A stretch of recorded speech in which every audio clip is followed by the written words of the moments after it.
Bed सोर।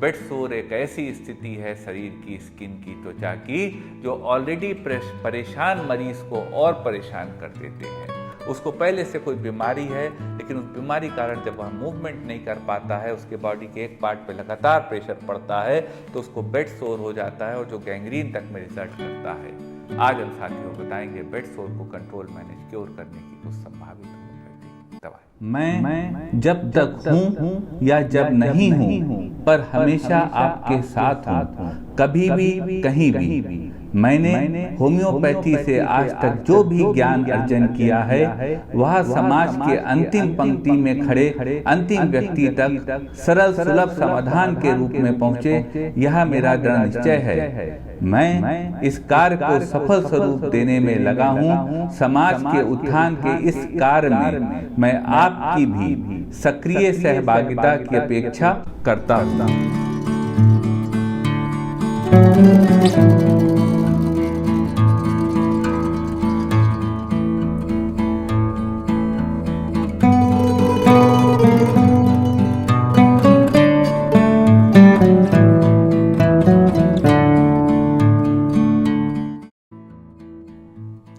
नमस्कार साथियों, डॉक्टर उमंग खन्ना होम्योपैथिक क्लिनिक में आपका एक बार फिर से स्वागत है। साथियों, आज हम बात करेंगे बेड सोर्स के विषय में। बेड सोर्स जो कि एक क्रॉनिक कंडीशन होती है, जो पहले से बीमार मरीज को और परेशान कर देती है। हम आपको बताएंगे इससे संबंधित कुछ कारगर होम्योपैथिक दवाएं। सबसे पहले साथियों जान लेते हैं बेड सोर आखिर होते क्या है। बेड सोर वह स्थिति होती है जब त्वचा के किसी पार्ट पे लगातार प्रेशर या दबाव पड़ता रहता है और वहाँ पे उसके कारण ऑक्सीजन की कमी हो जाती है, ब्लड सप्लाई की कमी हो जाती है सेल्स में, और अल्सर फॉर्म हो जाती है। इसी स्थिति को बेड सोर कहते हैं। सिम्टम्स की बात कर लें। बेड सोर के सिम्टम को 4 स्टेजेस में बांटा जा सकता है। पहला स्टेज बेड सोर का होता है कि किसी मरीज के हल्का सा एक लाली भारीपन उस हिस्से में आया जहाँ पे लगातार प्रेशर जिस पार्ट पे स्किन के अप्लाई हो रहा है। स्टेज 2 होती है जब रेडनेस आती है और उसमें हल्का सा पेन महसूस होने लगता है। थर्ड स्टेज होती है जब स्किन में क्रेटर यानी गड्ढे का फॉर्मेशन होता है, जिससे बॉडी मास को, मसल मास को देखा जा सकता है। और फोर्थ स्टेज में सिम्टम्स होते हैं, वह यह होते हैं कि मरीज को हड्डी तक दिखने लगती है, मसल में इन्फेक्शन होकर हड्डी तक इन्फेक्शन की स्थिति आ जाती है। यही 4 स्टेज बेड सोर के 4 सिम्टम थे।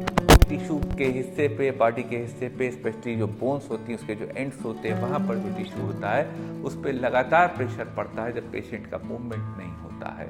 उसके कारण उस हिस्से की ब्लड सप्लाई कम हो जाती है, उससे सेल्स में ऑक्सीजन की कमी हो जाती है, सेल्स टीके हो जाते हैं और वहाँ ही अल्सर के फॉर्म में आ जाते हैं। लेकिन साथियों, समस्या है तो समाधान है। हम आपको बताएंगे बेड अल्सर्स को या बेड सोर्स को कंट्रोल, क्योर, मैनेज करने की कुछ कारगर दवाएं। साथियों कारगर है, लेकिन आपसे निवेदन करेंगे कोई भी दवा बिना कुशल चिकित्सक से पूछे मत लीजिएगा। तो चलते हैं साथियों सफर पे, आपको बताते हैं बेड सोर्स को कंट्रोल, मैनेज, क्योर करने की कुछ संभावित दवा। नंबर 1 दवा साथियों जो होम्योपैथी में आती है बेड सोर को कंट्रोल करने की, वह है आर्निका।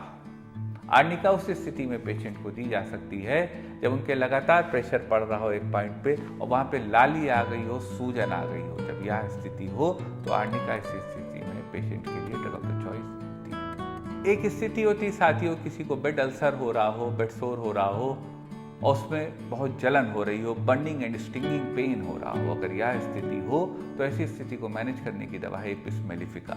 एपिस मेल 30 पोटेंसी में 2 ड्रॉप 3 टाइम्स पर डे दी जा सकती है।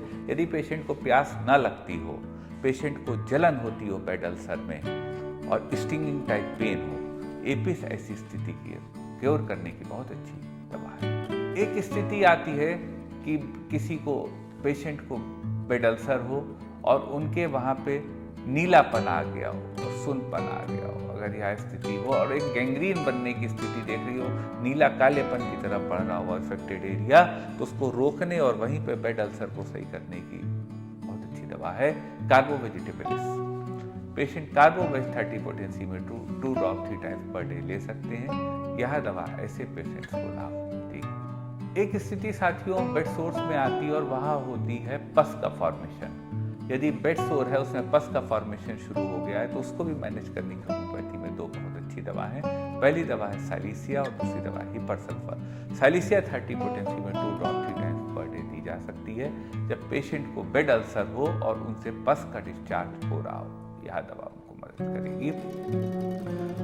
और हिपरसल्फ उस स्थिति में दी जा सकती है जब पेशेंट को बेड अल्सर हो, बेड सोर हो और उसमें से जो पस आ रहा हो वो ब्लड के साथ आ रहा हो, यानी ब्लडी पस आ रहा हो, तो वह स्थिति में हिपरसल्फर ड्रग। एक स्थिति आती है जब बेड अल्सर सैक्रम और कोकिक्स में हो, टर्मिनल पार्ट ऑफ स्पाइन में हो। अगर यह सिम्टम हो तो इसको मैनेज करने की होम्योपैथी में दवा है पियोनिया ऑफिसनेलिस।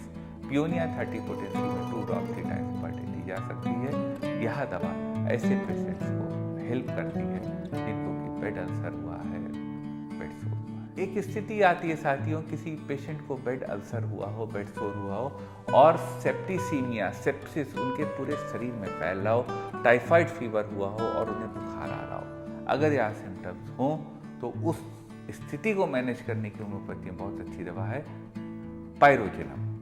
पेशेंट को पायरोजेनम 30 पोटेंसी में 2 ड्रॉप 3 टाइम्स पर डे दी जा सकती है। यह दवा ऐसे पेशेंट्स को लाभ देगी। एक स्थिति आती है किसी पेशेंट को बेड अल्सर हो, बेड सोर हो और जो अल्सर का पोर्शन हो तो वो ड्राई क्रस्ट से, ड्राई पपड़ी से कवर हो गया उसका सेंटर पार्ट। अगर यह स्थिति हो तो इस स्थिति को मैनेज करने की होम्योपैथी में दवा है argentum nitricum. Argentum nitricum 30 potency में 2 ड्रॉप 3 टाइम्स पर डे दी जा सकती है।